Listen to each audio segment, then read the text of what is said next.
Bien le bonjour. Donc aujourd'hui, je suis en compagnie d'une coach en désencombrement qui a son propre blog, qui diffuse ses propres articles dessus. Le nom du blog, c'est Mélie met l'ordre et l'invité, c'est Mélissa. Bonjour Mélissa. Salut Florian, merci beaucoup pour ton Avec, invitation. avec plaisir. Donc Mélissa, est-ce que tu peux un peu te présenter devant les personnes qui nous regardent, dire comment tu en es venue au désencombrement et puis voilà ton parcours en fait. Donc moi c'est Mélissa, j'ai 33 ans et je suis maman de 3 enfants, donc qui ont entre 5 ans et demi et 2 ans pour la dernière avec un petit garçon en plein milieu. Et c'est à la naissance de mon deuxième enfant que j'ai eu le besoin de désencombrer ma maison, donc ça fait maintenant 3 ans et demi. Et j'étais vraiment une bordélique avant. Donc, il y en avait partout, il y en avait trop. J'habitais avec mon compagnon, mais alors on n'avait pas fait de tri, donc on avait ses affaires et mes affaires. J'avais vécu toute seule avant, il avait vécu tout seul avant, mais on avait juste mis tout ensemble. Voilà, on n'avait Hmm. fait aucun tri. Donc il y avait quand même beaucoup de choses. Puis les enfants sont arrivés, on n'a pas forcément fait de tri. Quand la première est arrivée, on avait une pièce à bordel. Je pense qu'il y a beaucoup de gens qui ont des pièces à bordel, on en avait Une une. pièce, un Et entrepôt. oui, c'est ça. Et puis cette pièce à bordel devait devenir une chambre. Donc on a acheté des meubles pour mettre le bordel dedans, Ok. euh, pour faire une chambre à la petite. Et puis quand le deuxième est arrivé, bah là, c'était trop. Il y en avait vraiment trop. Et en fait, je n'avais jamais appris à ranger. Si j'essayais de trouver une place pour mes affaires, mais j'avais jamais réalisé que j'avais le droit de jeter ce qui ne me convenait pas. Et donc là, c'était grosse prise de conscience et puis gros raz-de-marée dans la maison. J'ai vraiment éliminé plus de 50% de tout ce que de ce que je possédais. Donc voilà, gros désencombrement à ce niveau-là quand le petit est arrivé. Et puis après, ça s'est encore fait petit à petit, mais le gros désencombrement a été fait en un mois. Et voilà, et je ne pensais pas du tout y arriver vu que j'étais une ancienne bordélique. Et finalement, voilà, on peut s'en sortir même si on vient de très loin. Donc ta prise de conscience, pardon, elle a été faite quand tu as par un ras-le-bol en fait. Quand tu Oui, en au avais départ, je trop pensais vraiment que j'étais bordélique, c'était comme ça, c'était dans mon caractère et je ne pouvais rien y faire. Donc, j'ai toujours été comme ça. Et ouais, la prise de conscience, ça a été quand je voyais les jouets de mes enfants, les affaires de mes enfants et qu'il y avait toujours plus et que je ne m'en sortais pas. J'étais une maman de 2 enfants débordée par mon travail, par mes enfants, partout. On mettait des heures à ranger à l'idée, enfin, quand les gens venaient chez nous, on stressait à l'idée que quelqu'un vienne à l'improviste. Enfin, c'était plus vivable. Ok. Et tu as dit une fois que tu as eu ta prise de conscience, tu as réussi à désencombrer la moitié de tes possessions en presque un mois. C'est bien ça? Ouais, ouais, Et en un mois, tout y est passé. mm, J'ai eu le livre de Marie Kondo. Moi, c'est par Marie Kondo que j'ai mm, commencé. Et je ne sais pas comment je suis venue à lire ce livre. Enfin bref, je l'ai dévoré en 2 jours et puis je l'ai appliqué de A à Z en commençant par les vêtements, puis les livres, les papiers. Enfin bref, j'ai tout suivi comme elle l'avait indiqué. Je crois que les vêtements, on est passé d'une garde-robe 4 portes à 2 petites commodes, 3 tiroirs en une seule fois. Donc un gros tri, très intensif. En tout cas, j'en avais tellement marre qu'il fallait faire quelque chose. ok. Et du coup, durant ce mois-là, tu as dû voir certaines catégories d'objets avec lesquels tu avais le plus de mal. Et donc, est-ce que tu as trois catégories d'objets, par exemple, où tu as eu le plus de mal à désencombrer? Non, je pense pas. J'ai les papiers parce que ça n'avait rien de drôle. Autant le reste, ça allait. Les papiers, c'est vraiment le truc qui est pas drôle à désencombrer. Donc, ça a pris du temps, ça a pris de la place, mais une fois que c'est fait, c'est toujours très satisfaisant. Donc, ouais, les papiers peut-être pour le côté moins gai, parce que j'adore désencombrer finalement. C'est vraiment mon état méditatif où mes mains sont occupées et ma tête est concentrée sur autre chose. Donc, ça fait vraiment du bien, autant après que pendant le désencombrement. Les papiers, j'ai pas trop aimé. Et sinon, je pense que c'est à peu près tout. J'ai pas eu de. Vu que la catégorie sentimentale, je l'ai fait vraiment à la fin, j'ai pas eu vraiment de difficulté à me débarrasser de tout ce qui était sentimental. Mm. Donc, finalement, t'as pas eu trop de mal à désencombrer ta maison.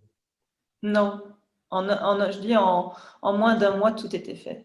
Mais Et j'étais pour... vraiment très motivée à y arriver parce que je sentais, vu que j'ai fait ça assez rapidement, tu sens vraiment les bienfaits très rapides. Mm.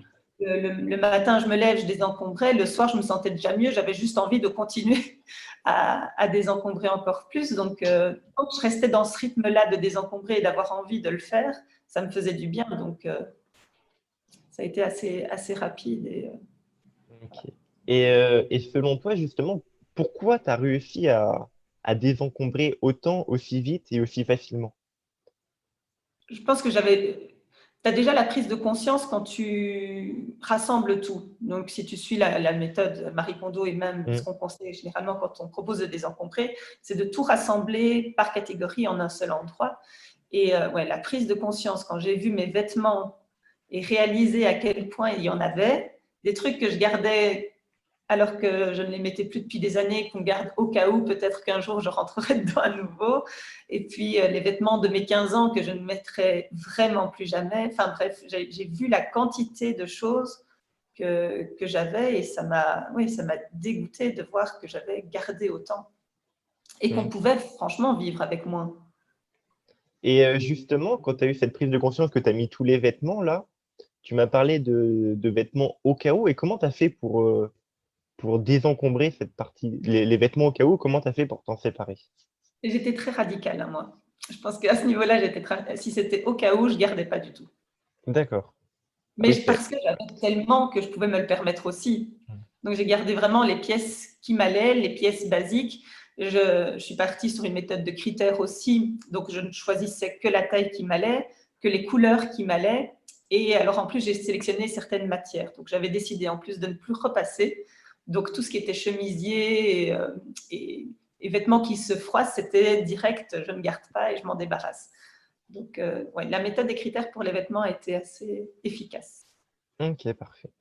Et donc, toi, finalement, tu me dis que si tu as réussi à désencombrer autant, c'est grâce à ta prise de conscience.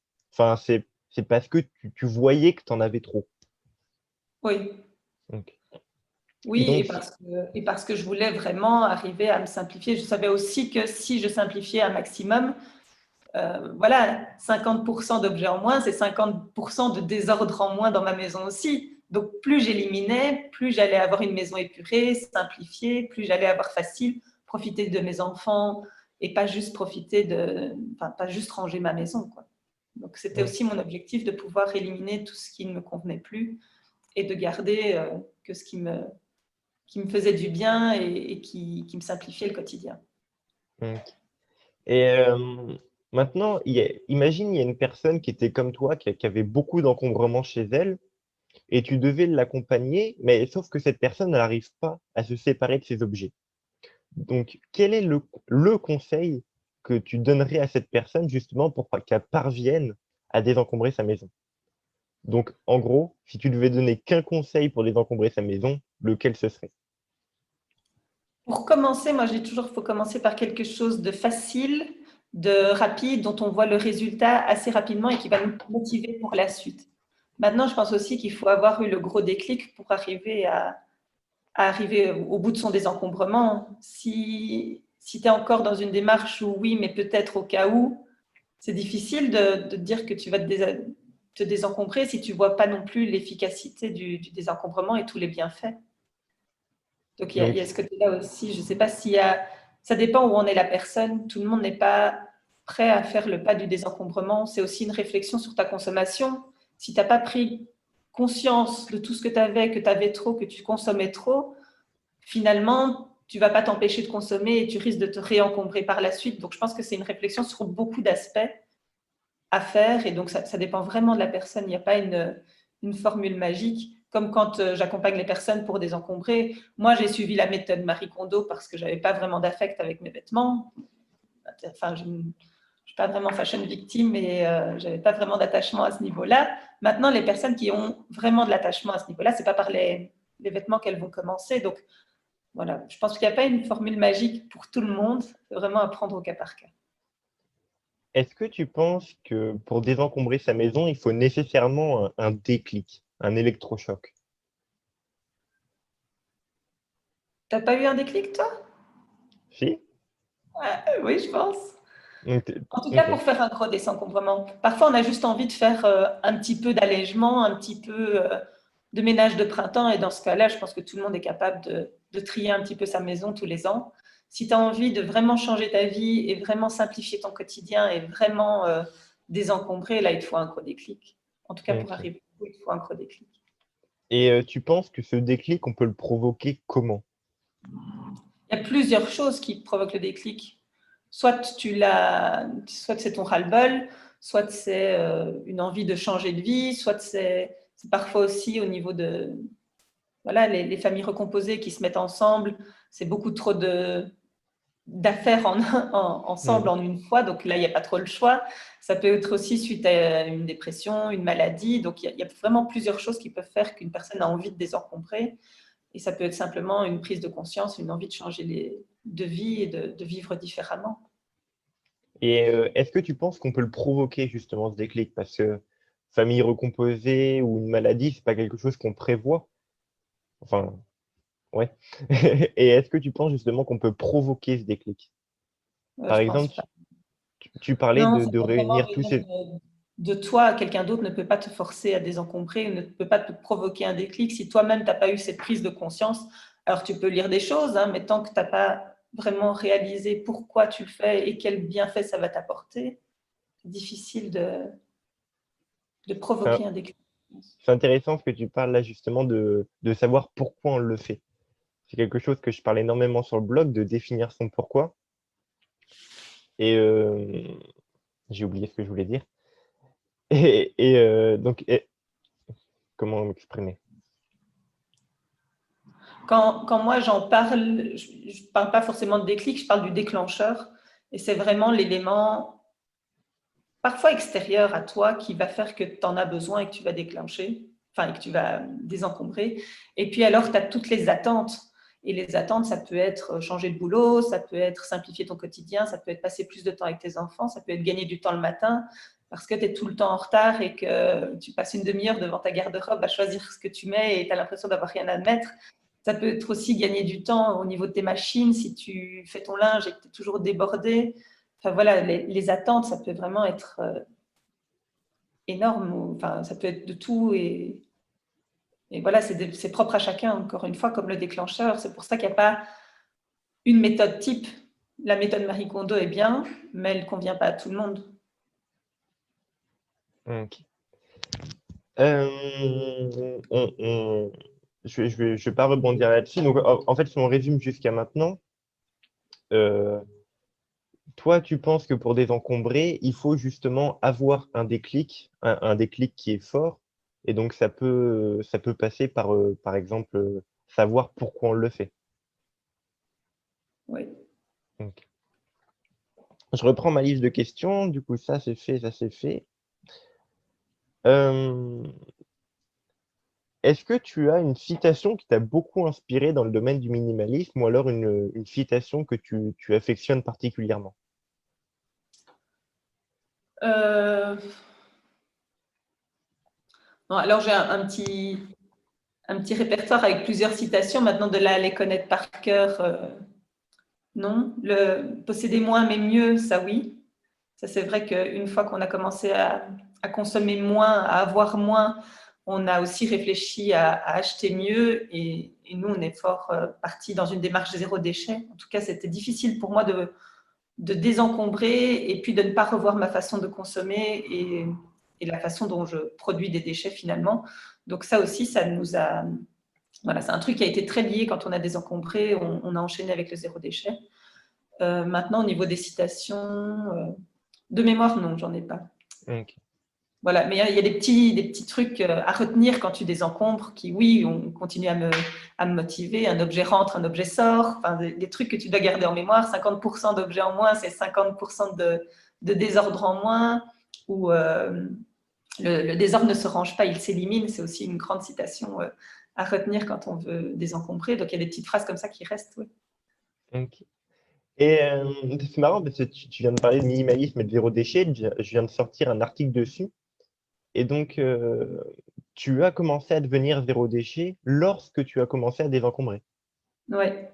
En fait, Ok. une fois qu'on a fini le désencombrement, enfin fini, on arrivé au bout, il y avait une réflexion je recommence. Il y avait une réflexion à avoir sur ce qui rentrait chez nous.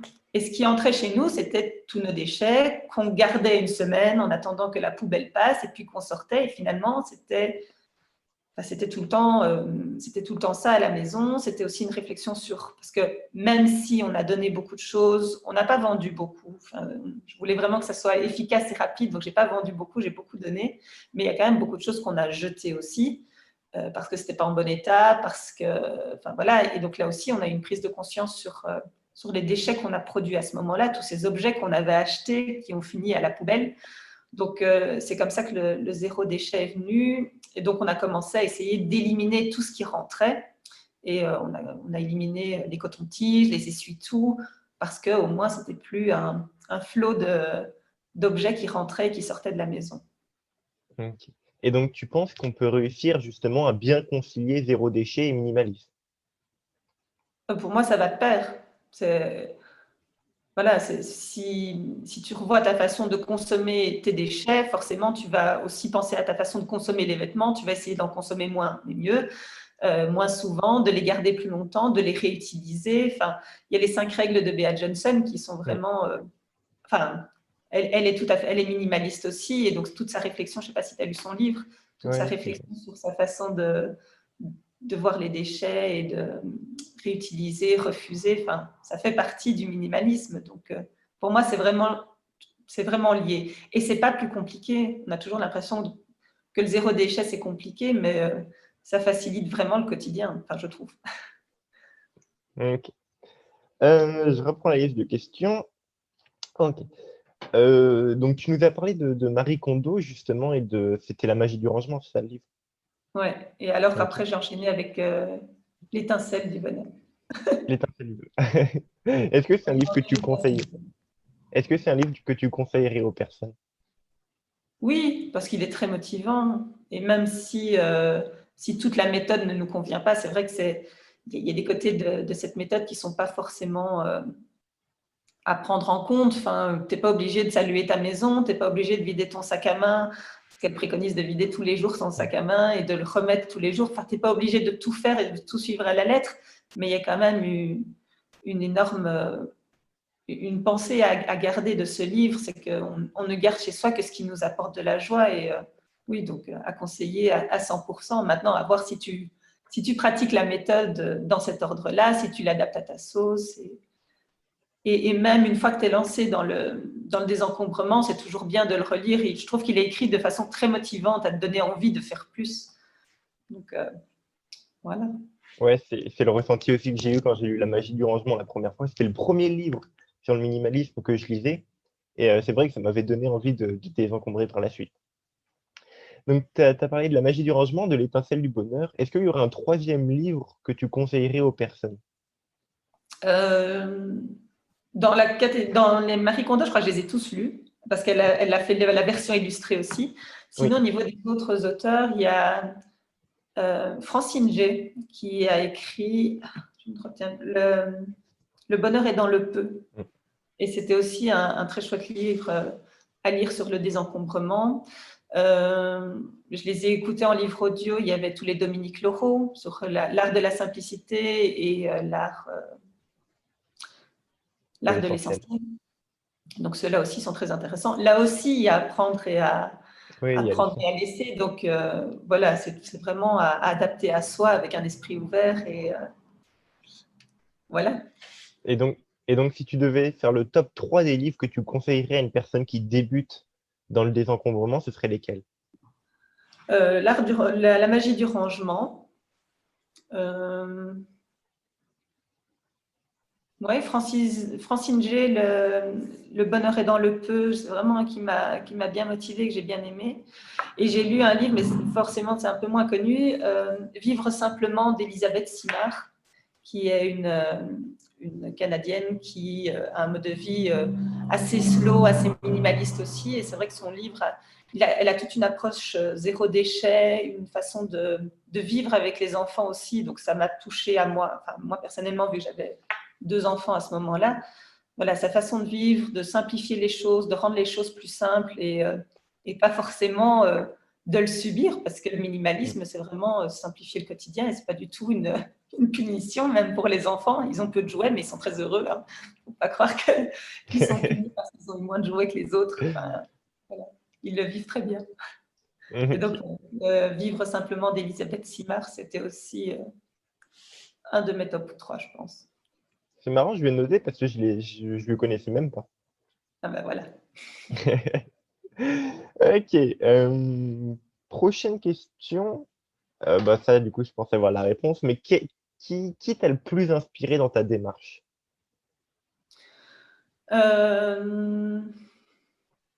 Non, je pense que oui, Marie Kondo, mais plus au niveau pratique. Mhm. Sinon, au niveau inspiration, Bea Johnson, c'était aussi un grand modèle. Elle a quand même son parcours, je m'y retrouvais aussi. Elle avait beaucoup trop, et puis elle a fait son grand désencombrement. Donc, je vivais pas le grand rêve américain, mais c'est vrai que j'avais trop, et finalement, on se rend compte qu'avec très peu, et je ne suis pas à son niveau de minimalisme non plus, hein, mais avec très peu, on s'en sort très bien, plus le côté zéro déchet. Donc, oui, voilà, je pense que Bea Johnson, c'était aussi une bonne inspiration. Après, dans tout ce qui était zéro déchet, il y a la famille zéro déchet Mhm. avec Jérémy Jérémy Pichon Pichon, et Bénédicte Bénédicte. Moret. Voilà. Qui aussi, ont eu plus d'abord vers le zéro déchet et leur conscience écologique par laquelle ils ont commencé, mais alors c'était aussi, ouais, ils ont un mode de vie plus minimaliste, plus simple. Et je pense que des exemples et des modèles, on peut en avoir plein. Et il y a il y a à apprendre un petit peu partout. Donc toi, ton modèle au niveau de la technique, c'était Marie Kondo, et au niveau de l'inspiration, c'était plus Bea Johnson. Oui, je pense. Maintenant, voilà, j'ai pas. Ouais, t'as pas eu le mentor. Non, c'est ça. Voilà. Ok. Au niveau de la technique, c'est sûr que Marie Kondo, ça a été un grand modèle.